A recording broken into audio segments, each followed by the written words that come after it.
te whaatalo whātu I lau whaafonga angele nei tai au, ma lole soifua manuia o simea lau whaafonga o Talafoa lau Radio Samoa.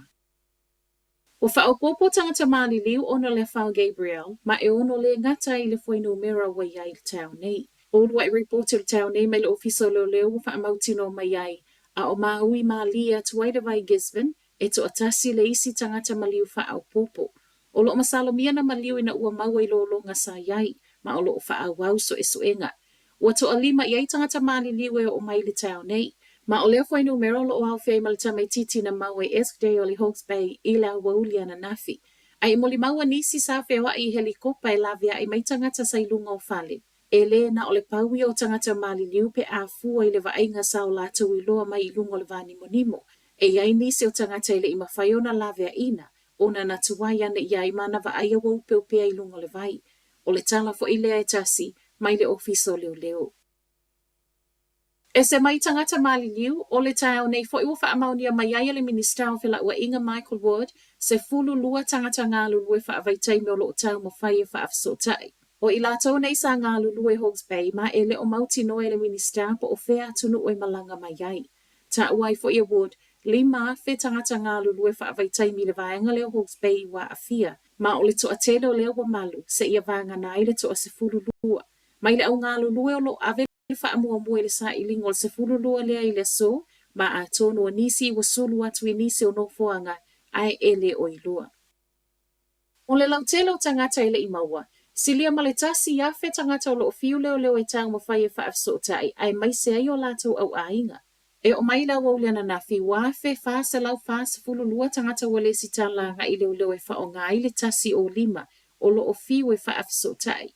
O le toatelo I lato nei o tangata no nofo I Hawke's Bay, ma tai rafiti. Mai leo leo a tonu o le toatelo I lato nei e le o mawhaiona mawe o lato au ainga, o na wa moto sia uma awalo feso ta inga I nuu nei, ma a o whaamalo si au mai ai, wa sa wei fo I malitala I ono iai se vaenga o lea fwai numera, e ono mafua ono wa umo lato soifua. Mai ana nafia o mai le so, ua whaau popo leo leo awina atu I Hawke's Bay, ma tai rafiti. O le ai wairo I Hawke's Bay lea wa momotu e se atu, na whaaua wai le po ana po ngā luenga fesoa soani e ala I le awina atu o vaitau mafa mo le tusa, ma le tolu wafe tangata.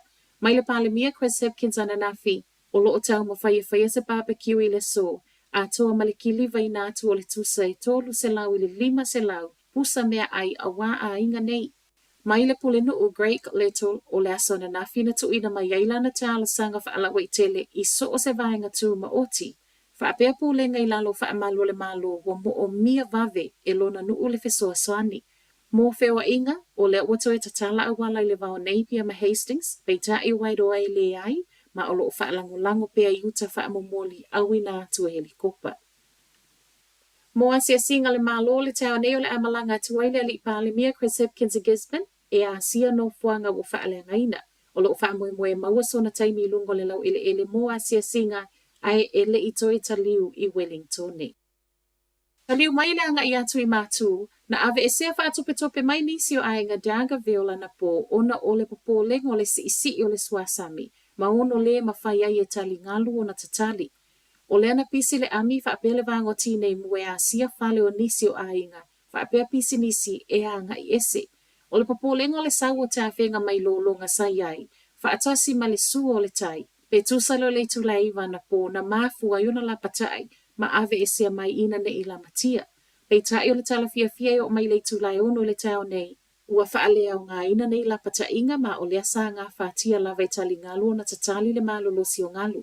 Ua toi tatalai fo I male State Highway se fulu whā, le ono ofiso o ta iai Dargaville, ma le anga I atu I whangarei. Matala muli o leo wato e maua umapanga tātou a tolu na so sola ese ma le van sa iai to tonu I le aso wharei le tāluai I Aukilani. O le van le nei sa momoli atu ai anga I le to ese Mount Eden peita ai, a o iai I lunga le motorway I saute o Aukilani, na so sola ese ai loa. I tala mai leo I le tau nei o le poa na pōna ma wai le ta ma fās fulu tolu tausanga, a o le isi to alua, luas fulu whā, ma le fās fulu lima tausanga na mawana nafi. O le to atasi na mawana pō, e to e tu I lumo le whaamsinonga whaitu ma loi manukau, I le aso. O tala nao le nei tai au, manuia tele le nei aso.